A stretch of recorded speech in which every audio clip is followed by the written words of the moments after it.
clap on 3. Ready? Okay. 1, 2, 3. Oh, on 3. That was a good flam. You Yeah, were it like was. a little bit off. I was thinking more 1, 2, 3, go. That's just like the swing artist in you. It's like when we clap, you just want to swing it a little bit. Yeah, get that off grid clap. We were late. Yeah.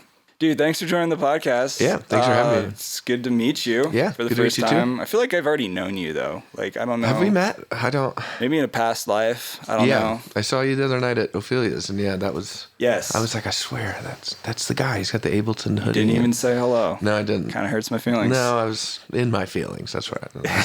That's okay. You're vibing. You're enjoying the show. You're right. That's more important. It was a great show. It was a great show. Yeah. Shout out to the Jay Dilla tribute at Ophelia's. Paris and Isaac, Will Gaines. Mm-hmm. Borum. And Borum. Borum Lee. Killer crew. That was a killer crew. The drummer. Who was the drummer? I didn't know that. Isaac Teal from Talk.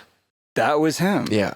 I He's knew incredible. he looked familiar. Yeah. Yeah, that makes sense because he was absolutely murdering. Yeah. It was also, he's a heavy-handed drummer too, and it was a small room, so it was also very loud. He's a New York man. He knows how to do it. He's good. And Paris, he was singing a little bit, which I haven't heard him do, and he sounded great. Yeah. It was good. He was doing it justice for sure. Yeah, it was definitely a good crew. Yeah, anybody who doesn't know Jay Dilla, do some homework. Yeah. You have homework to do. Yeah. I feel like now we're at a spot where most people. Yeah. Well, it's also he's also become kind of a hot commodity.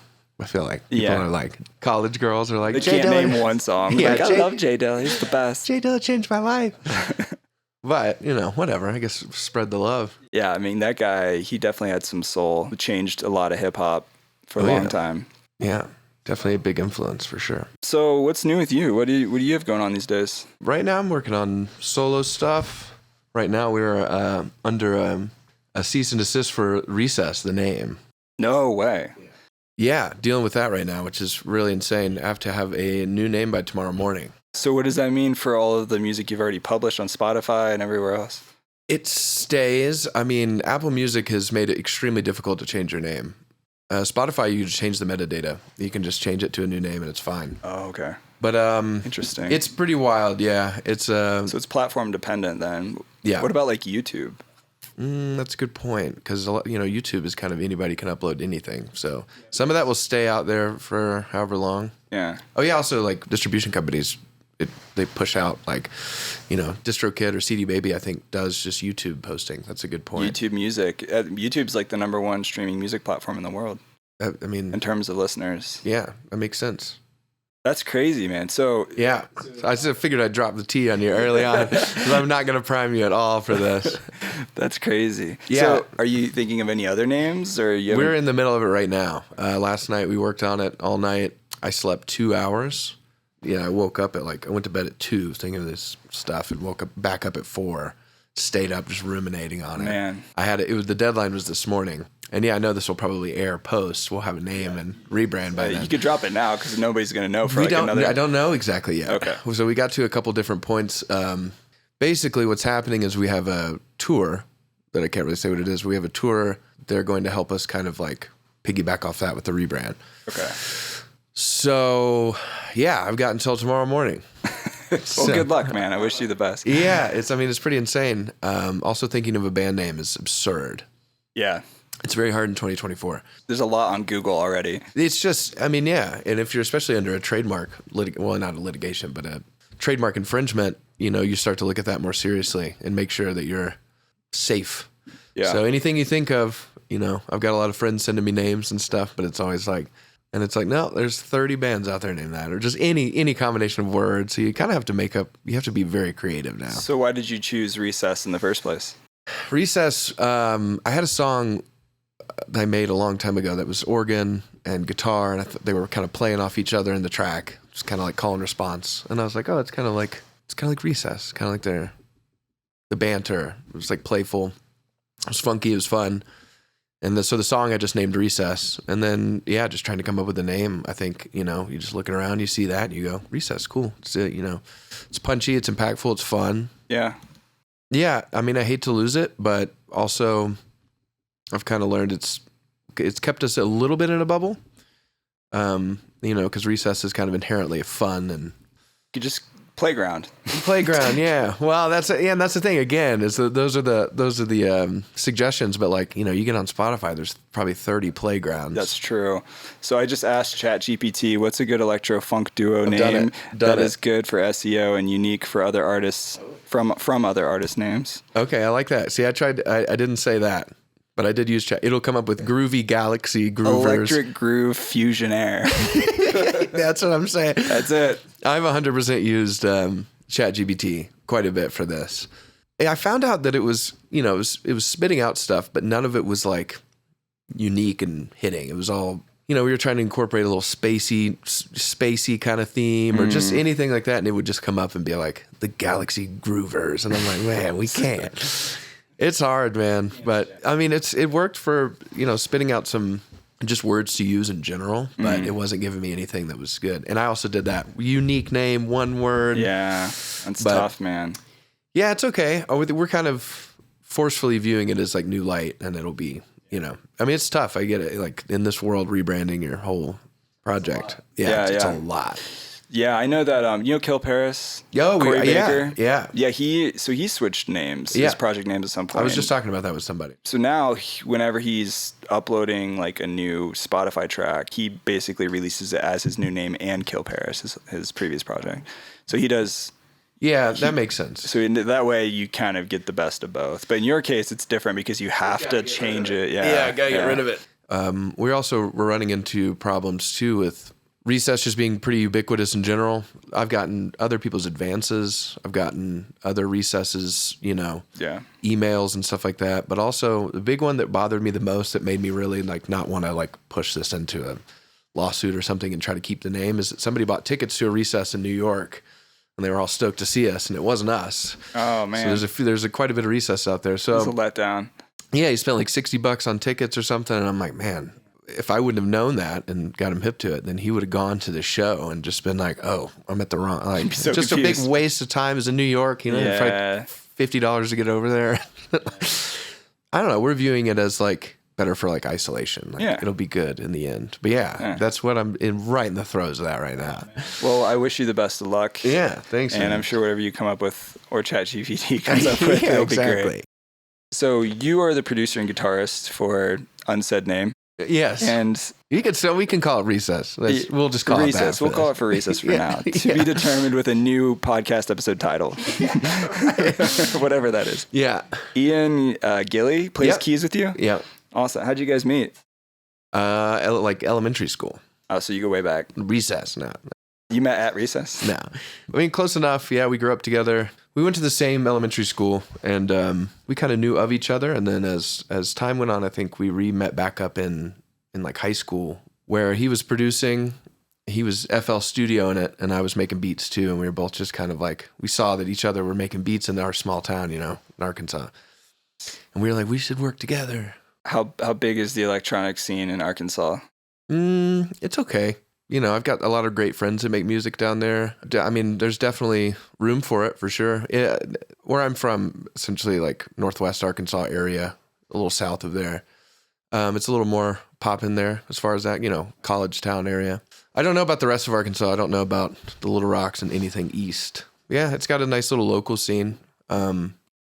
So you met Ian, you guys kind of came together, collabed since the good old days. Yeah. At what point did you discover Ableton Live? When did you get into it?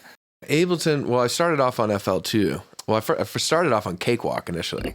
Oh, shout out Cakewalk. What? So yeah, I dabbled with Cakewalk back in like early high school. Early high school was Cakewalk for me, and I was into like prog metal, and I was writing just these insane like prog, like all this, you know, instrumentation and stuff within the project. So it's kind of that's what got me into just interfaces in general. But yeah, I started off on that and was writing wild prog songs. And then as I got older, I just had the FL demo, and we would all like go to my house. It was by the college, and we would all party and stuff. And I would sample something, throw an acapella over something. You know, we would just have that night where that was the beat. We would all get in the room and be like, oh. And then, you know, that next morning it was gone. So yeah, that was a fun little, an experiment in general. Yeah, we were just making beats and hanging out. I bought these gigantic, from a yard sale, those gigantic old school speakers that are like this big and are from the 70s or whatever, but they bump, or the 80s or 90s, I don't know. Yeah. We'd plug those in, and I just sit there and make beats on the laptop. And, you know, we all kind of like had fun because we knew that it was fleeting. It was, it would be deleted at some point. Or I'd wake up the next day and just have to, you know, you'd look at it for a few days and be like, I really like this. So you'd have to start over, you know? Yeah. No, that's cool.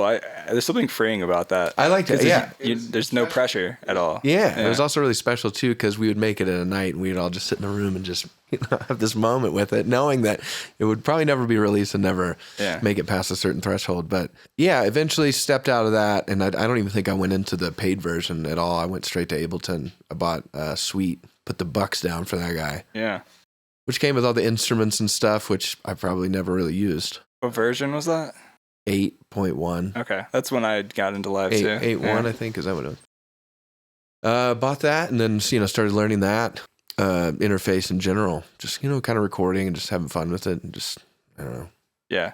I opened a 8 session, I don't know, about a year ago. And it was like completely foreign to me. So weird. Oh, really? Like going back in time, I had to like relearn how to use it. Really? It was, I'd be interested to see what that looks like for me. I was really stuck on 9s and like 10. 10 was my sweet spot. I don't know why. Maybe it's just because of what I worked in the most. Yeah. But I started to get really, nobody else had this issue, but I started to get a little weird with 11 and up. There was a couple things like bothered me about it, like with my workflow, like the bringing up the velocity with A and like turning off the key. Like, I don't know. I would just drag stuff around on it. Like shortcut stuff. Yeah. And I would just be in this project. I'm scrolling through it, but the automation lanes are up. And I would just, as I'm scrolling through it, I'm hitting an automation lane and it's going whoop, all the way to the top. And now I just have these compressors that are just super loud. And I'm like, but it's probably just habit. You know, you get used to something. Yeah, that's one thing that's kind of like bothered me a little bit about 12, to be honest, is like they changed a fair amount of shortcuts. Oh, really? That's why I'm scared to get into 12. There's a lot that are still the same. Like, don't get me wrong. But like there's some key ones that like bother me. So like if you hit Command Option R on a Mac, like that would like hide your return tracks. Right. And that doesn't do that anymore. Oh, great. And like, so you have to manually go into the menu and like hide it in your view. That's, I think that's like, you can relearn that real fast if you have to. You can. Yeah, I just recently bought a new, like a Windows keyboard. And I don't know why, I just wanted like the little tiny Mac keyboard I had forever. I mean, obviously, I guess it's not like it's a Windows keyboard. But it has, you know, it's lit up, it's nice, it's chunky, it's got nice key sound on it. And I was really good click to it. Yeah, nice click to it. I was like kind of stoked. I'm always trying to change the studio up at some capacity because of my brain just like wants to see new things. Yeah, you get bored easy. Yeah, but the command anything, it's back here. It's the Windows button as opposed to the command key, which is here. So I sat with that for a couple days, and eventually, you know, after like 2 days, I'm getting a little finger workout. Yeah, you just your brain adjusts pretty quickly. Ableton's been kind of tough for that, but you know they got to keep it moving, changing stuff up. We all get used to it. And yeah, man. Well, you've been crushing it lately. It seems like, well, you know, you've played Red Rocks with Sunsquabi, which is no small venue. That's a good played one. with like the Flamingosis live band, which he also crushes. Oh yeah. Played Meow Wolf last year, I think. That's a really cool venue, man. It's a great venue. Yeah, that was my first like kind of true solo show. Yeah. I mean, I've played out, but that one was like me, Deitch and Late Night Radio. Oh, sick. Yeah, he's actually Late Night Radio. Shout out to Alex. He's the one that told me about you and encouraged me to have you on the podcast. Yeah, he's a sweetie. He told me to tell you hi. Oh, nice. Yeah, I just talked to him on the way over here. But yeah, Alex is super cool. He's the man. He's been doing it a long time. Yeah, he's crushing right now, too. Yeah. He really is. Yeah, for sure. But Meow Wolf was cool because like they have projectors on all the walls, so it's like a surrounded environment of projector. Yeah, I like it. I like it more from the stage than I do as a patron or watching shows there. You know, I don't, and it's such a cool spot, but it's just got that kind of like mall double door bright room in the mall feel. Oh, it does. Yeah, you're right, because the entrance to the room is like very bright. And it's just like kind of but I mean, cool space when you get that thing packed out and the projectors going, and it can be very vibey. I've been like kind of like playing with the idea of how cool it would be to have a silent disco inside. Oh. Inside the actual art space. It's a massive art space. You should edit that out because that's a great idea. Yeah. Yeah, I'll just hit the beep button. Yeah. No, that's a great idea. I feel like you just say that and somebody's like, oh, I'm doing that. Let's fucking do it, dude. Yeah. I'm ready. Let's go. Hit me up. Yeah, that's a great idea. That would be fun because, I mean, there's so much to do in there. Like, I've been there like 3 or 4 times now, and I still haven't seen everything. I went there once, and, maybe I've done it twice. Maybe I did the show day a little bit. I went there once more immersively. But yeah, I know they do like kind of festivals within the, kind of, again, immersively in the exhibit, which is cool. Oh, they do? Yeah. So that's cool. Yeah, they have the room, and I think they'll do somebody in the room, but they'll also like kind of do DJs and stuff within the exhibit. So they're like up on things, but yeah, as you walk through it, there's different artists in different areas of that. Yeah. Which is pretty cool. Meow Wolf crushes as a collective. Yeah. I heard the Vegas one is like one of the best. Yeah, I haven't been to that one. I've been to Santa Fe, which I really enjoyed. And maybe that's why I have that, the difference in that one and the one here is because that one is so immersive. You can like pop out of a thing and you're watching the show. Yeah. I thought that was so cool. That's the only thing I thought was a little different about the one here. But yeah, still really great space. It's like a supermarket, isn't it? The one in Vegas, yeah, it's super. I forget what it's called. Like a supermarket art space. Yeah, it's kind of seems like it falls on that ironic supermarket thing. It has like goofy labels on stuff. I've seen pictures of it. It looks cool, but I haven't been there yet. This episode is sponsored by Baby Audio. They create all kinds of cool instruments and effects plugins. They have a new release called Atoms, which is out now. Atoms is a new kind of synth plugin that uses cutting-edge physical modeling to generate an endless variety of organic and otherworldly sounds. It's a really cool synth. They also make some other really dope plugins. Highly recommend checking them out. Just go to babyaud.io to learn more. And save 15% off any order that you make with the discount code AMP15. That's AMP15, all capital letters. Also, check out a link in the show notes of this episode for more details. Go check out Baby Audio. They make cool stuff. Yeah, man. So talking about Ableton Live and music production stuff, what would you say is like one of your better skills? Like if somebody had to come to you and be like, what are you really good at when it comes to music production or anything Ableton Live related? What would you say? I think I'm very much an ears person on production stuff. I just use my ears a lot.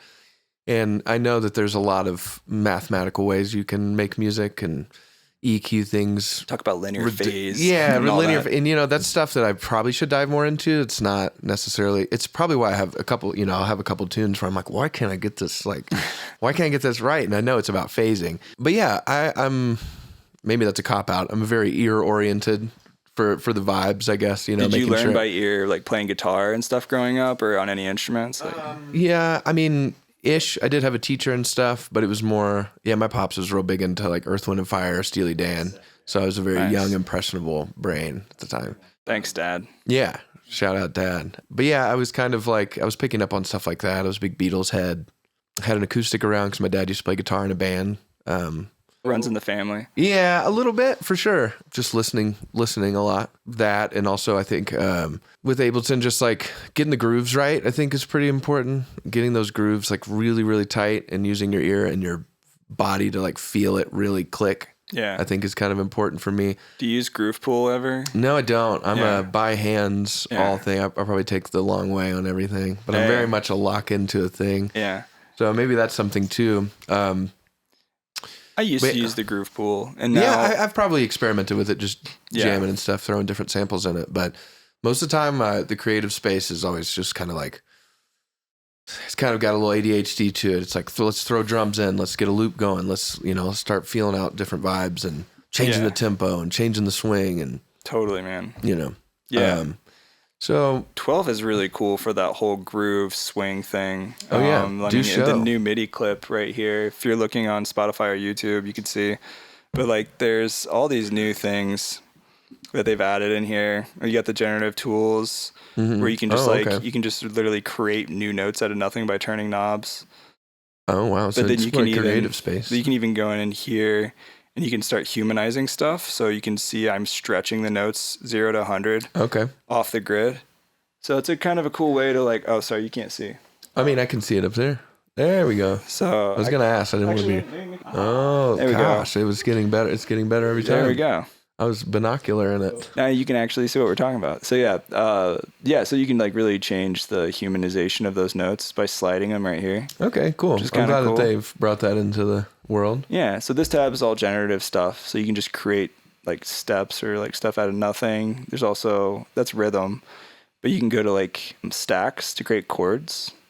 So then you can change the root, say like, oh, cool. We just got like a B. You can add inversions. Oh, nice. Of the notes, duration of how long those notes are playing out. Nice. Yeah, they're definitely making it more accessible too because I think a lot of people are just, there's a lot of bedroom producers out there in the world that need the... You can definitely throw away a lot of music theory and just play around in here. Yeah, and I think even if you are, super knowledgeable too, it's still a tool that makes it, a different way about going about making a song. All of a sudden you start, I feel like happy accidents are just like the biggest thing. I feel like a lot of times in my tunes, I'll hear something that's like not there. It's just something that like happens with piano will clash with a thing. And all of a sudden I'll hear this like little note or something. Yeah. And then I'll add it. I'll make it in the track. And I feel like that happens more than anything. And that's like the best part. You're like, oh, wow. Me too, man. Happy accidents are literally it's how everything happens. 100%. 100%. Like, I feel like for whatever reason, a lot of my favorite tracks I've written happen in the least amount of time because of that. Because like stuff just comes out of nowhere or like clashes and it just, there's my new hook. Yeah, exactly. Or you're just like dragging stuff around and then you accidentally move it too far to the left and you're like, oh, that chord into Yeah. I met the guy that produced like a G6, you know that song? Oh yeah. Back in the day. Who was that? Who was the band? Like I met him once, Far East Movement. Who's the guy that produced it? Anyway, the lead sound, the bum bum bum bum bum bum, that was an accident. That's what happens. He dragged the wrong patch onto the wrong MIDI track and basically just created that sound. Yeah. And that was the main hook, and he probably made a decent amount of money off that song. Probably still making money on that. Probably still making money. I feel like I was just looking at who it was that produced that. But yeah, I feel like that's, man, a big chunk. I'd even give it like 50 or 60% of the time just an accident. Like rolling through something going, whoops, and then being like, oh, that gives it kind of it gives it a quality that was not thought about, which I think is cool. Yeah. It's what makes it special. So you're not literally, trying to do something. It's like, I don't know. Yeah. Yeah. It's like, I don't know. Like I've heard Quincy Jones and other people talk about like the muse that like flows through you sometimes. It's almost like you feel like you're not even creating it. It's just like it's coming through you somehow. Those are the greatest moments. Right? Yeah. Just getting out of your own way and just. If you can, those moments are kind of few and far between, but when all of a sudden you realize you're kind of like, it's almost like a meditation thing. Your workflow turns to subconsciously. You're just doing. Yeah. It's definitely not every time, but it is. When it happens, I just clear the calendar. I'm like, I just need to go all night at that point, Yeah, yeah. It's a special realm. That's the thing too, is like I've tried to tell like students I've done lessons for, or anybody that I've taught, is like, you just got to learn the technical know-how of the interface and stuff, because after that, then that's when that magic really happens. Totally. Once you just know how to do the basic stuff, then you can just get out of your own way and just get really creative and let it flow. Yeah, I mean, it's an insane. Creating music in general is just, I don't know. It can be as difficult as you want it to be, or it can be as just simple and free-flowing. Yeah. I guess, a lot of times the more you think about it, the more it's becoming a computer, Well, I think that's why I love your music too, is like you could make it complicated if you want to, but a lot of it is just like a really catchy riff. It's just like I feel like you have a good balance of keeping stuff simple, but also being in the details of like that drum is grooving, a little off grid, swinging, everything's tight, but it's still kind of like free flowing. You've got like a good melody. You've got the good percussion, supporting instruments. Yeah. Thank you. Yeah. You do a good job of that. In previous records, before this last one, there was a little thing where it was like the production value, I was getting better at producing, but I still wasn't at a certain level. So sometimes I would just throw a bunch of instruments and a bunch of samples in it to kind of mask certain things. So I was having a little bit of trouble with low end, and maybe not like trouble in a way that it was like bad or anything, but just like having a little trouble there. And like, I think a lot of times I would throw in quite a bit of instruments on top and samples and stack things to where it was almost just like this big wall of, but I think with this last record, I tried to get rid of that, and just like sometimes just drums, guitar, rhythm, groove, bass. not get so stuck on like trying to cover stuff up, because then you start getting into mastering that stuff and you have all these things sticking out at different. Yeah, it's like unclogging a toilet of sound. Gets wild. You have some of these, pads or something that just stick out and they're just super loud. So yeah, I've tried to dial that back down a little bit, like in this last record. Electric Playground, the one before this one, was quite, there's definitely moments where it's chill, but there's quite full moments too. Yeah. With a lot of stuff going on, but you just learn and keep moving and do stuff. What would you say like is one of the biggest things you've learned as far as a music production standpoint, maybe in this last year or recently? In this last year? It's a good question. Or even before. Yeah. I don't know. I've always had the thing where I've been cutting out a lot of lows and mids out of my stuff. Yeah. And I think I'm starting to embrace more those in the track to give them body. Because sometimes I'll listen to other people's stuff where it sounds great to me, but I'll go through and I'm like, I realize that I cut so much out, so much body out. Guitars are inherently in that realm, and keys and stuff. Yeah. So trying to keep the mids in it to give it that body, to give it that roundness to it. Also, probably I just got a sub recently, so sub levels. Congratulations! Yeah. I needed that. That's good. I should have had it before. I got it after I finished the last record. So I've never enjoyed mixing with the sub. I like to have it on in its. I need to get the on-off switch too. There's a little pedal you can, or foot switch, which I like. But I like mixing with it low enough to like give it a little body and feel. But without it, I feel like I was going over to a house to master it and work on it with a sub, and I was like, oh gosh, like I need to tone out or like cut out some of those frequencies there, or like lower them or make them. Yeah. So trying to get better at separating that. I would say a big one too is keeping a lot of my drums less processed. They're already processed. I feel like enough. A lot of these packs and stuff, they're already got a nice bit of color on them, but instead of just squashing them and stacking them so much that they kind of lose their qualities, and just leaving them smacking where they are, just a little compression or maybe even none, like keep them dynamic. So stuff like that, more just mature, like trying to be more mature in the thought process of like not trying to overdo something. It's like just let it sound good and. Yeah, I used to definitely overcompress my subs back in the day. Oh yeah, like they get them too squished and they just sound thin. That's why I love using like Pro MB just for the multiband. Like that's probably my favorite multiband plugin. Nice. Yeah, because you can just really dial in like below that 200 hertz and just keep it tight. Yeah. I'm kind of brand new to a few VSTs too. I've always been a stock Ableton guy. Dude, that's wonderful. It is good, but now that I have the tools, I'm like, I've had a few here and there, but I just got the Pro Qs. I just got the Pro L.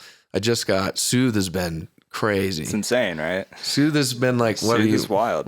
I'm like, what have I been doing? Yeah, it feels like cheating. It's so nice. Yeah. They sponsored the podcast, and like I don't know, like a year and a half ago. Yeah. But yeah, I've been addicted to it ever since. It's such a great plugin. I used it because I did the multi-tracking for the Flamingosis show. I took on that because I just told him, hey, like I'm always looking to kind of branch out and try stuff. And I was like, and I've done some multi-tracking, but not for like a big band project like that. And also an hour and a half show. Yeah, it's a long show. How many instruments live instruments? 3 horns, aux, perk, drums, guitar, bass, keys. Aaron Flamingosis played a little bit of sax, and he had his keyboard up there playing some samples and some like bells and lead tones and stuff. So it was a lot. All vocal mics, rapping. It's a lot of stems. Singing. All the boys had some harmonies in there. So yeah, it was a lot. It's a lot. There's a lot of inputs up there. Yeah, for an hour and a half. Soothe is. That's when I bought Soothe. Yeah, it was a good time to buy Soothe, dude. But I actually feel like I did a pretty good job. That's cool. Yeah. Was that at Ogden? It was at Cervantes. Or Cervantes. Okay. Yeah, Masterpiece. It was a good one. I was gonna go to that, but I forget, something came up. I couldn't go. Yeah, it was a great one. So what did you do specifically with the multi-tracks? Did he just ask you to mix them down for him? So yeah, it was kind of, they just wanted to do maybe some releases with a few tracks or match it up with video, etc. And there was a guy who was supposed to do it. I offered to do it just to see if, and they were like, no, we've already got somebody. And I was like, okay, that's no big deal. Okay. And then he got COVID really, really bad. It was some guy in New Orleans who was supposed to mix it down and master it.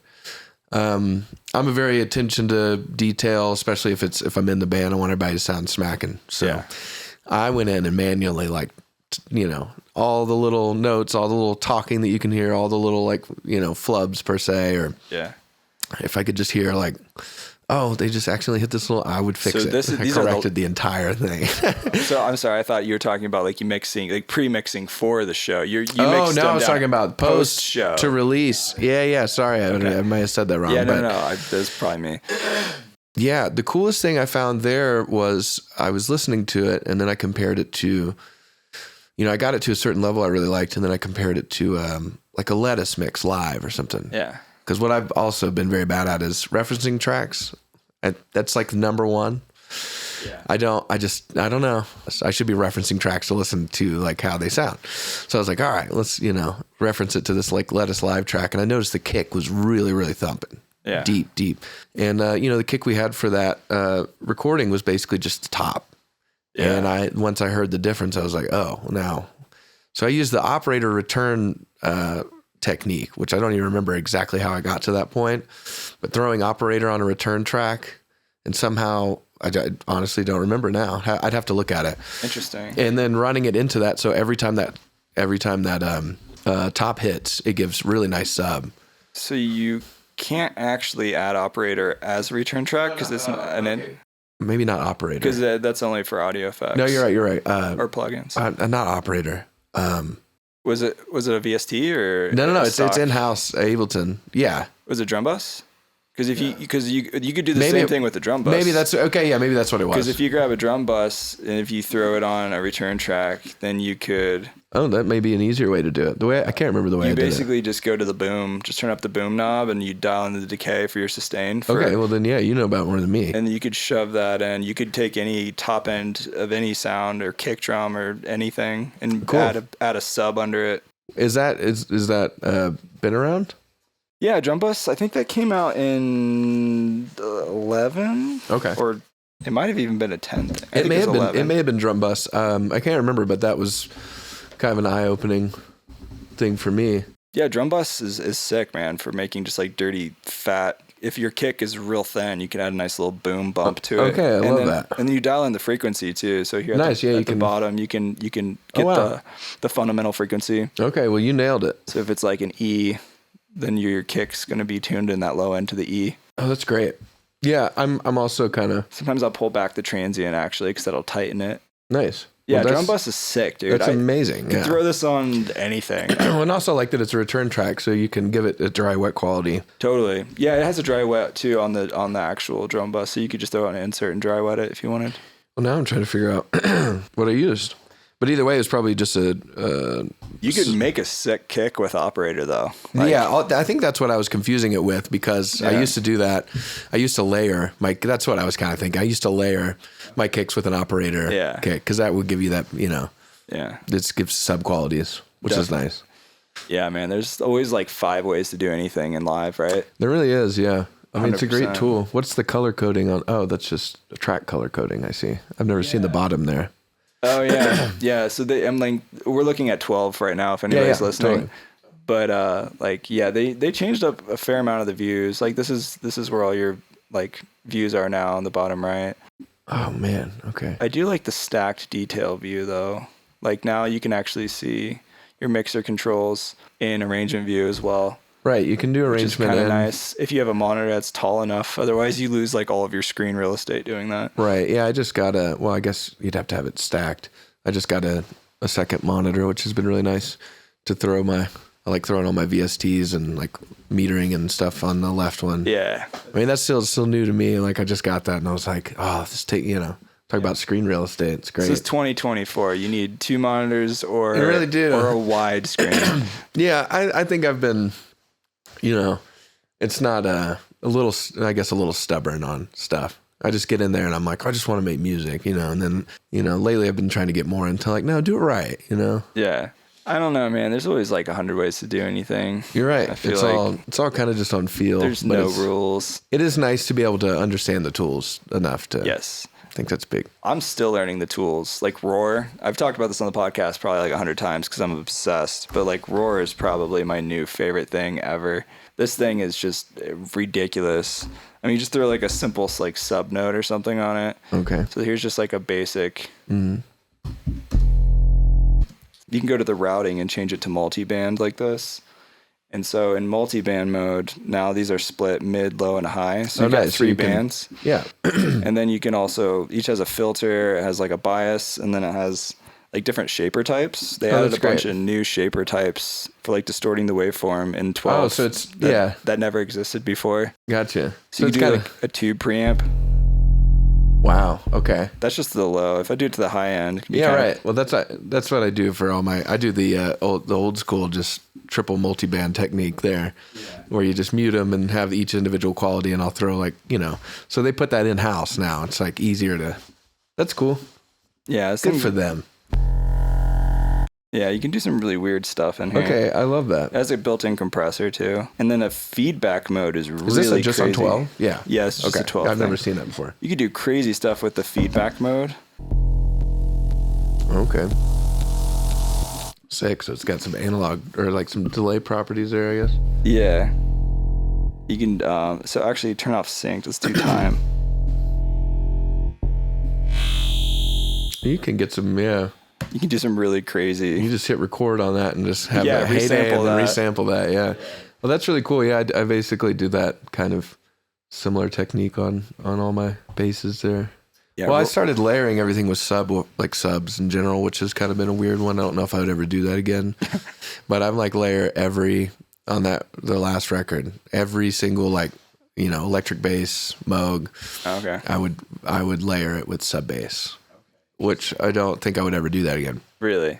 Yeah, because you wait on top of an existing bass? Well, I would cut out the frequencies on the electric bass. Okay. I would, because electric bass and stuff don't get into that super deep sub level. That makes sense though, if you need some like more tone from like the bottom end of it, and then you're just cutting that out. Everything, because I thought there was a cohesion thing going on where if I'm gonna have a sub in a tune, I need to have it in every single. If I'm gonna have that same sub, it was kind of goofy, but it just takes a long time and it's kind of silly to do.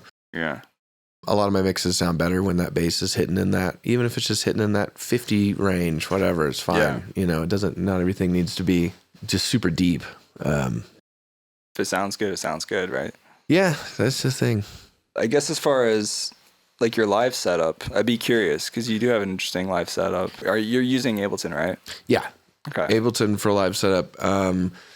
When I do previously the Recess like live band, I've launched clips, like just have different clips up, different parts of the song, and we can just kind of vibe on stuff. But when we do the straight up just duo, I'll do everything in session view. I'll write it out. Arrangement view, sorry. So you perform an arrangement? Yeah. Okay. For the most part. Do you have it mostly spelled out like the whole set list, or do you jump around ever? Or? We'll jump around a little bit if it needs. I don't know. I honestly found a lot of fun and I know it's like kind of it's not controversial at all, but some people are like, you're not doing anything. But like we're both generally playing the entire time. Yeah. So it's nice to not. I would like to get to a point where we're doing clip launching. But what I do have fun, like just creatively, I love making transitions. I love doing musical stuff. Yeah. And like getting to a certain tempo or to a thing with a kind of a vibey feel to make it more, like a show, like a really solid. But in that realm, there's no room for, the show is the show. There's no room for changing the vibes if something. You don't take song requests. Yeah, there's no song requests, which I know a lot of people do that because obviously people match it up with video a lot. I know a lot of people have that, like DJ sets, big DJ sets that are just mapped out already because they sync up with the video. But I would like to. That was my plan this year, is to kind of get more into clip launchy land, so it's a little bit more live, and I feel like I have a little bit more control. You could still do a lot in arrangement view, though. That's totally. like a common misconception that even I believed for a long time. Sorry, you didn't. No, you're good. there's Max for Live and CliffX where you can still basically do everything in arrangement view you want to do in session view. Yeah. It's just a matter of how you want to go about doing it. There's the arrangement looper by Toby Hunka, AbletonDrummer.com. Like he makes I love that because that's you know what I use is that bar if I ever need to loop. Do like a Command L thing on the fly. Yeah, I've done that on the fly. Good for you, man. No, not good for me. That's what I'm saying. I've been stubborn about being like, I should get. So what's it called? It makes me nervous, actually. It makes you nervous. Yeah, if you're just off of just a 30-second note, it's your grid is actually in triplet mode. What is it called? Arrangement looper at AbletonDrummer.com. Okay. Ableton Drummer arrangement looper. Yeah, Toby's the homie. He's been on the podcast like 3 times, I think. I love that. And there's a version 2 now, apparently. I make stuff hard on myself sometimes. Yeah, dude, check this out. I played with this, but he's got all these different banks basically for like different cue points or whatever that you'd want to have like in your project, and you can just like MIDI map. Have it auto loops. Oh, okay. So you can MIDI map a lot of different stuff to make the looper jump, or you could just rename. That's probably the easiest way. Is just you just rename the different locators. Yeah. And then you just tell it where you want to loop and where not to. So if you just want to vamp for like 16 bars or whatever, you can just that's a super easy interface too. MIDI map it to a controller or your foot pedal, and then you could just turn it on and off when you want to keep going. Okay, love that. Yeah, that would make. I've done that at shows multiple times where I'm like, dragging it over. It's pretty reliable. I've never messed it up once. I've done it multiple times. Dude, that's awesome. This will make it even easier. Also, check out Taz Pro by Oaktone. That's a real legit one for arrangement view. It's also really cool. The Performance Pack actually has something very similar in 12, but to be honest with you, I wouldn't perform in 12 probably for a long time. Really? I mean, it's just like, it's a new software. I'm sure it could be fine. I don't want to say it's not going to work, but it's any brand new release, there's going to be bugs. Oh, totally. I remember, Borum was at New Conscious, and he was about to go on, and he was like, oh man, I'm just typing in this license for 12 right now. I don't know why he wasn't playing in his, I can't remember, but I was looking at that, and I was like, you're about to play in 12 beta for a live show, and it went off without a hitch, but I was like, that's living on the edge, Borum. That's absurd. I respect the hustle. Yeah. When does 12 come out? So they haven't officially announced it. Okay. Traditionally, usually they re-release in February. Oh, okay. So I genuinely have no idea. But if I had to guess, it's maybe at the end of this month. I don't know. We'll find out. They don't actually tell anybody. Right. What's the, what would you say is the issues for, is it just like buggy with all the new? The beta's gotten way better from the first time I played with it until where it's at now. Definitely more stable now, just like any software. Yeah, you're starting to introduce a lot of new things too. So. There's a lot of new stuff. Yeah. So I'm like, that's why I've kind of been bad about updating operating systems, updating like Ableton in general. It's because, with the limited time that I have played with like recording and playing with latency in 12, the latency is actually pretty good. Okay. 12, and that was a performance update that they made. Nice. So they have this thing called keep latency now. So if you're recording audio, like you're tracking your guitar, but you've got like a heavier project where normally there would be like 50 milliseconds plus latency or something. It actually compensates that through the monitoring. Oh, okay. So then basically realigns the live audio signal with everything being played. Yeah. Then you can record and not have that huge offset. Yeah, big projects sometimes having it a little latent is not a bad thing. Sometimes I'll just like play it and just see how it turns out. Sometimes it's got some feel to it. Yeah. But some of the bigger projects, it's kind of like a workflow buzz though. Like I think when I'm like tracking my Moog at home and like playing a fat bass line or something, and then I have to go back and reline it up in the session, or I have to like jump into my UAD console and then I have to only like listen through my console and mute the track in Ableton Live. Yeah. So it's like that saves that. That, or also, sometimes I'll just get fed up with it and just open up, a new project. So you render out the project, and then I have a lot of some of the bigger tunes that have, hundreds of tracks in them. I'll have like guitar recording for this tune, key recording for this tune. Oh, dude, me and then too. I've got that tune, V1, 2, and 3. So all of a sudden now it's just so clunky. Yeah. So when you search for that tune, it's like, it's got a live version, it's got an album version, it's got a guitar stuff. Yeah, 1.1, 1.1.1. Yeah, it gets so clunky. My desktop is just absolutely absurd because I think I started saving audio files to the desktop, as their like the save folder. So when I start deleting them off my desktop, they disappear it's just a mess right now. You get so far deep into it sometimes. Yeah, you're like, what do I do? Honestly, I want to get a new computer and just move over what I want. You just need to get more organized. No, that's also very true. Again, like I'm saying, I can be very sporadic. Just get in and start going. But I've tried to get better. It's just my brain works in ways that just has a mind of its own, I guess. It's always thinking about the next thing. It's a detriment. Yeah, I would actually like to do that because I've got at this point so many projects because, with the Recess stuff, there's always the live and there's always the studio. And both of them are very, clunky track heavy. So, dude, I feel that. I mean, I'm sure your projects, you probably track a lot of audio. So yeah.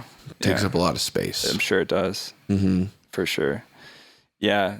We were talking about your live setup. So what MIDI controllers are you using, or maybe walk through your setup a little more? I use the launch pad for, various things. I've got samples triggered on there in the little custom batch mode where it gives you 4 different squares. So I'll have some drums here, some, acapellas or samples or stuff I can trigger. You're triggering that probably in session view then, because main audio is being tracked in arrangement. Yes. Okay. Yeah, and I'll do, sometimes just some noises and effects and stuff just to make it, feel more like live, whatever. But option for acapellas and stuff in different tempos. Honestly, a lot of it is just straight up on the tracks themselves, so we can, focus on playing, I guess, a lot. Starting to get a little less, it's kind of interesting with that project because we get kind of bundled into like 2 different categories. It's either like DJ beat making vibes, or it's like, opening up for like motet or something. Like live band stuff. So it's cool that we can do both, but it's cool. The sets change very drastically. A lot of people are like, just play the same set all the time. I'm like, I don't know. It's like the beat kids don't hear all the solos and the so that's been something been kind of experimenting with. But other than that, 900, use the DJM for effects, and for some reason it's just got that warm. I don't even know. It does. It sounds good, dude. There's a little thing about it coming out of a box that I like. Also, I like just the USB interface is very easy for that. It's kind of universally easier to mess with. But so you carry that DJM mixer with you? Okay, but a lot of for a lot of the shows we play, if we're opening up for like late night radio or something, have them. They're up. Yeah, a lot of most venues have them. So we'll share them. That makes it easy. But I mean, for my personal setup, I do pretty much the same thing, but I just add keys, little serum lead that I made, and so I just use a little tiny MIDI controller for key stuff. Nice. And I just I've got it down to where I've got everything in this little tiny, just for travel purposes. So I can do like a couple acapellas here, a couple noises here, leads, switch it for different leads and stuff. Other than that, Gilley plays a Nord, and he's got a King Korg synth on top. Nice. Does a little double stack there, and we run that through the house. We've tried it a couple different ways. We're running it through Ableton to make sure that the sound guy's not gonna. Yeah. Every room is different too, so that can be kind of difficult to hone in. But other than that, and also monitoring through Ableton definitely bogs down the CPU. Yeah, oh yeah, so, bog sounds that's a big one too. And also, I think we both like to play where we want to hear each other, but we don't want to. It gets real clunky when we're both. If he's coming through my monitors where he wants to hear it, then so it's nice to be able to have 2 monitors running through the house. And I a lot of times will just keep my monitor on him down, and I can listen through his. I ran into the same issue too, because I was performing a lot with a live band. Kind of the same thing you were saying is like I would do my own thing, DJing for like more of a DJ environment, and then I have a live band thing. Definitely ran through a lot of the issues you were talking about of like, do I monitor through Ableton? Do I just run it front of house? And if I do run it through front of house, like, how am I going to get a good mix? Like, blah, blah. That's a big one. Definitely, yeah. Like I got to the point of where I just had my own in-ear system that we basically controlled the whole mix with a Behringer X Air. And we can just control our entire mix and then give separate outs to the sound man or a main out. Yeah. Yeah, we've had problems with, going to some venues, shout out all sound guys, but sometimes you get to a venue where they're just never know, dude. Yeah. And if they're used to they see and they're like, oh, they got guitar and keys up there. That's so cool. And there's like an older guy who mixes bands or something. All of a sudden I'll watch, if I get kind of lost in the moment and I forget to step out and listen to it, which is obviously very important, but sometimes, we don't have time to do that. And then I'll get the video or the playback or something, and I'm like, man, it's like all the beats and everything are so just really quiet, and the instruments are so loud. That hurts the most. I want the beats to be slamming. I want you to be like, kind of just barely hear the guitar, But that's not how people mix all the time. But yeah, it's great to be able to control your own. That's huge. Yeah, it's definitely more work too. Definitely a lot more work involved. Yeah, I've heard that from a lot of people. It's like, we would just at some point just gave basically a left and right because you just control the sound. But it also depends on the venue too. That's like such a hard thing to be able to like configure a really good sound when you've got like that blend between live instruments and electronic stuff. Right, totally. Pretty Lights is doing a crazy version of that right now. Setup, and it sounds so great. It's insane. It sounds insane. He's running... I was told, I don't know exactly, but I was told that he basically had the band and everything running to the front of house, and then it was running back him. In, and he was basically had his own it's all mixer. Too. He's basically live mixing the whole band on stage as the final output. I'm pretty sure that's correct. Yeah. Yeah, and it sounds so good. I went to I caught a few of those shows. I went to the first one at Mission.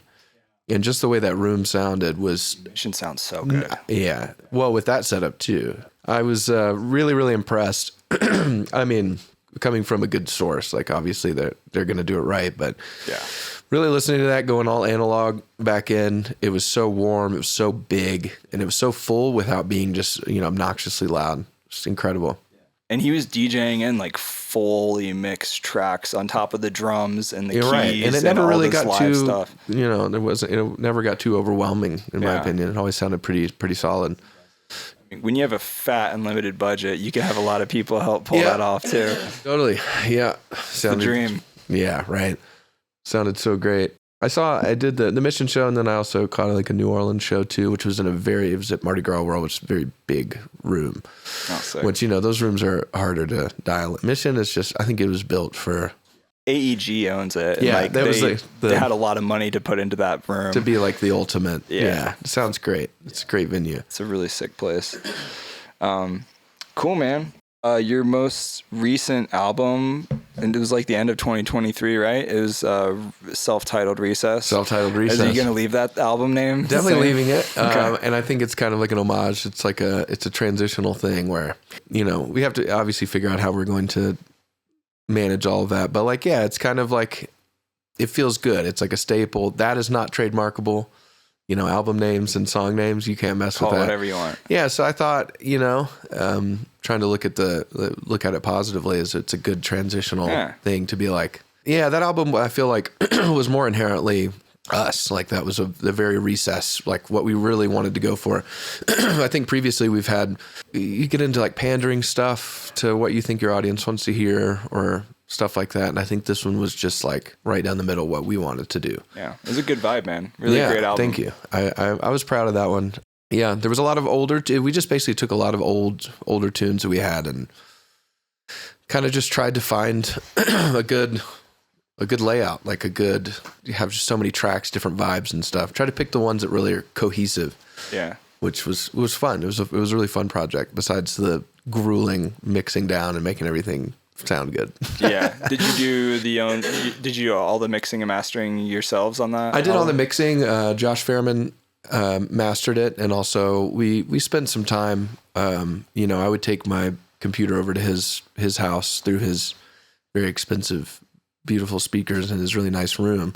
Nice. And stuff would stick out. I still have the same monitors I've had for the last 10 years. They're my Mackies I've had for forever. So taking it over to his house and listening to some of these things start poking out, and he's got really, really great speakers. And so I got to the point to where we just kind of sat down and went through stuff, and we were actively, it was kind of goofy. We did a couple days there. We were actively he was very into making it right, which was cool because a lot of times with mastering, that's not necessarily my forte. I would like to get more into that in that realm, but we're sending it off a lot and then being like, oh man, can you turn this down? I got a little bit of the perfectionist bug, so I want it to be right. And you start bouncing it back, and eventually you're like, all right, we're on V7, dude. Like, and I'm like, I'm starting to feel bad. Well, Josh and I kind of did that this time together, where if I would listen to it down there, something spoken out, I brought my like iMac in there, and I would go upstairs and run up there and turn the shaker down, take a little of the high end off, take it back down, send it back to him on a hard drive, and then we'd listen to it. And we'd be like, there it is. That's did a lot of that with a lot of sub work like that. That's when I found out that the sub was probably needed for me for that record, so I could hear some of that stuff, because I would go to his house and I'd be like, oh, well, that's certainly very loud. Yeah, or we've all felt that. Yeah. So the car test. Yeah. Well, and that, the biggest one is that my car lost its ability to have, it's old, it's 2013, so it doesn't have, the CD player's broken on it. It has aux, but nothing has aux anymore. So I never got to do car tests. Also, it's a 2013 Suburban with these Bose speakers, where they were trying to market it as like, it's got Bose. They sound terrible. So I didn't get to... The EQ curve is wild on those. It's absolutely absurd. So I never got to really car test it, and that hurt. I did a little bit, but I would have to, I would have to like call people and be like, hey, can I listen to stuff in your whip? Which is not, Yeah. That can be a real struggle with like finding the right balance and then going back and forth to your car constantly. There's these headphones that I've been wanting to play with, Sennheiser. I think they're new because I saw people posting about them at NAMM this year. Mm-hmm. So I think they're pretty new, but it's the Sennheiser HD 490s Pro. They're like open back studio headphones, but they've got like a software modeling control room. Oh, I've seen that. So you can basically change up the environment of how they're playing back. Like, so you can make it seem like a studio mixing environment with different speaker types, I think. Oh, you can also go to can't you go to like small like pill speakers? You can do all that, right? Like you can go to different. Yeah. I almost said click on it, but that's a picture. They call it circumaural studio headphones for precise audio production and monitoring. Yeah, that's really cool. I've seen that. It looks really interesting. You can even do it on you can make it, for crappy computer speakers versus a pill or whatever they call the little... Rocket Sound came out with a plugin called Car Test. Oh, maybe that's what I was thinking of too. I think it's free. I wouldn't pay for it if it's not, to be honest. But yeah, it was actually it was like an extra bonus thing for just referencing. Yeah, just anything. Just an extra little thing to listen and reference. Okay. I've played with this before. I haven't used it really since, but it was kind of a cool concept. Right. What do you think is built into the...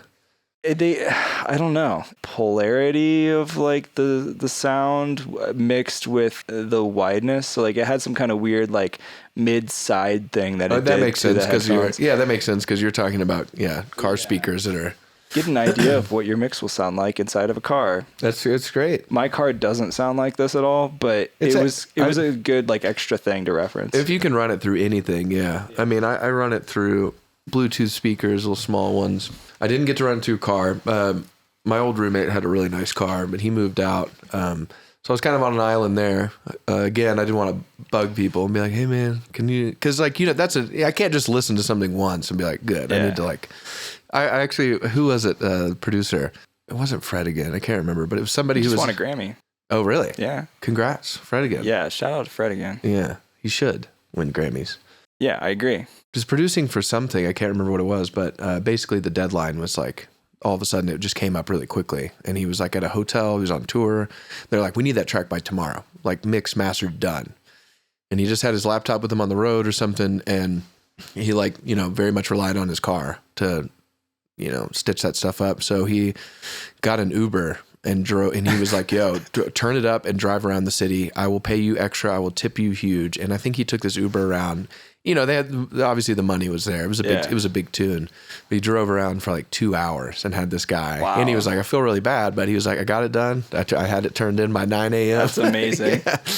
Yeah, it turns out that Uber driver, he only listened to folk music. Yeah. I mean, I couldn't imagine getting blasted by...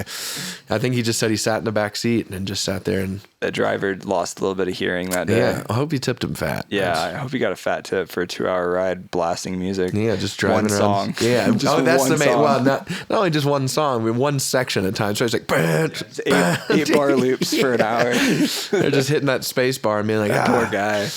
Yeah, well, I mean, I'd let Fred again do that to me. I would drive him around and do that. yeah, I don't think it was him, and I can't remember. But it was a big tune that came out. Yeah. Did you watch the Grammys at all this last weekend? I didn't. I really don't watch the Grammys anymore. I just either. read about it because it's usually the same thing on TV. I watched the clips of all the. I guess Killer Mike got arrested. Yeah, I saw that. That was interesting. Jay-Z said some stuff. Yeah, Jay-Z. I'm just all for the tea. That's all. Same people on stage. I'd never figured out what Killer Mike got arrested for. Taylor Swift was doing a bunch of shameless promo for her new album. Oh yeah, saw that. Saw Miley Cyrus was kind of crushing it. She has had some a lot of confidence. So it was cool. I just see clips. Yeah. She's got that really cool really smoker voice. You know she what I does. mean? She's got that, but she makes it work. Yeah, she does totally. She's got of all the pop singers in general, she's a real one. She's not hiding behind something. She's a very great singer, and I like her. I do too. She was. I just saw a couple clips of her ripping a tune, and she just kind of had this Tina Turner dance vibe going on. I was like, okay, I like that. It's nice to see actual talent and stuff. Not saying that a lot of those people aren't talented, but you know what I mean. Yeah. I know what you mean. Yeah, people who really put the heart and soul into it. Yeah, totally. So I want to respect your time. It's we've been going at it for an hour and a half. Oh, really? That's pretty sick. We've just been ripping. Shout out to Philos Records. Yeah, absolutely. Yeah, I think you and Late Night Radio. I'm trying to think if I've had anybody else on from that label, but I love their stuff. Great lineup. You should have Artifacts Garrett on. Yeah, he's a Fruity Loops guy, but man, is he? Yeah, he's a Fruity Loops guy, but he uses Ableton live. But his knowledge base is really deep. I've learned a lot from him too. Yeah, I've listened to him for a long time. Oh, he's really starting to dive in. He's nerding out. I love it. He's crushing. He did a really cool Maddie O'Neill remix. For her album. That was definitely. It's very different from a lot of his other stuff. Yeah, I think that's kind of feels like the direction. I don't want to speak for him, but he's definitely getting more into that. That wub. Yeah, audio visual stuff too. He's been crushing, but he would be a great, even if, just talking production, you guys would probably nerd out on that. That'd be cool. I don't really honestly know too much about FL. I don't either. Yeah, but I think, there's still the basic. He's very VST oriented too. But yeah, it's been a while since I've clicked on the little lights on the drum. That's my only experience with it. But yeah, Philos has been really, really great. Yeah, super supportive. Jordan is owner and CEO. I've heard good things about Jordan. Jordan is a big sweetheart, man. He's very supportive. He's great. How long have you been with them? It's a good question. 2018 was the first record we put out with them, so I think somewhere around there. Yeah, that's dope. Yeah, it's a very small, kind of curated roster. I love everybody on it, and love that. Any fun wild show or tour stories that you've had? Anything that sticks out? Man, that's a good question. Not that I can think of off the top. There's been just so many. It's all just a huge blur. Any failed stage dives? No failed stage dives, but I have had quite a bit more this year of just issues in setting up and playing to where I can't focus on, monitor stuff or latency on stuff and that's kind of got me in, you sometimes rush around to get to a sound check or you don't get a full one and then you have to go rip. Yeah. And which is very hard for me to get into mental space too, where it's I'm comfy and we're really clicking. Especially at a festival, they're on such a time crunch. It's so fast. That's why I've honestly tried to, even doing the solo project, I'm more into we'll just do a little less guitar, just beats, and it's just easier. But wild tour, I don't know. I probably have a bunch I can't say on here. That's okay. We'll leave it at that. That's fine. You can tell me later. Any upcoming projects you're working on? You want to shout out? People should know about. I'm just. Been focusing a little bit on the Flamingosis thing. My solo project, I think, is what I'm really going to start focusing on after we get the name ironed out. And projects in town, I love the community of musicians that rip around town, like Gerard's Jam. Got AJ Salas playing keys and doing SMRT, which is his project with very live looping, all just off the cuff.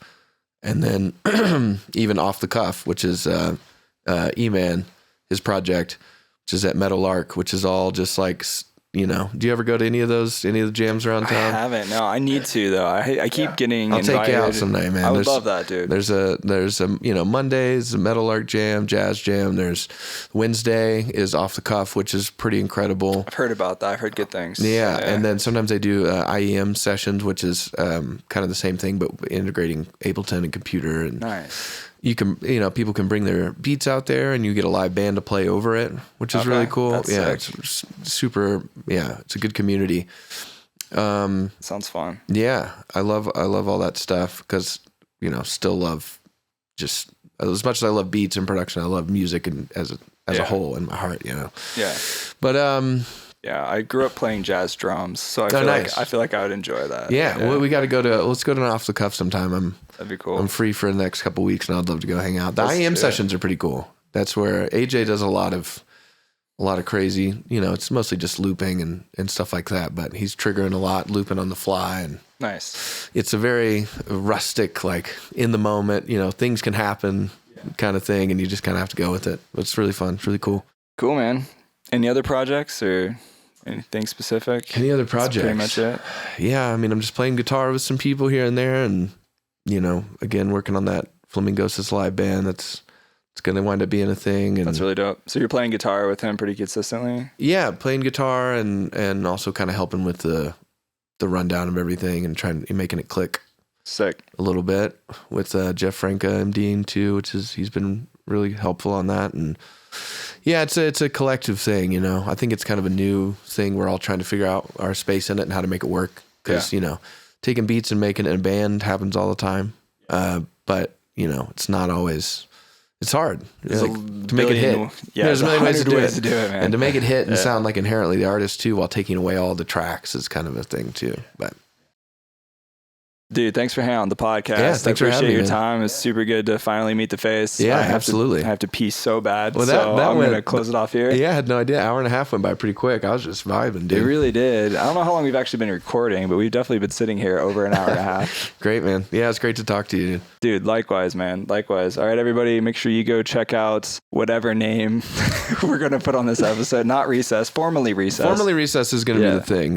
Yeah, it'll be great. Yeah, and the Recess album as well is a good one. I really enjoyed that. Yeah, thank you. Man. All right, see you later, everybody. Bye.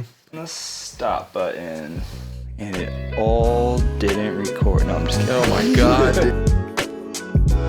Hey, thanks for listening to the podcast. Do me a huge favor, hit that follow or subscribe button wherever you're listening.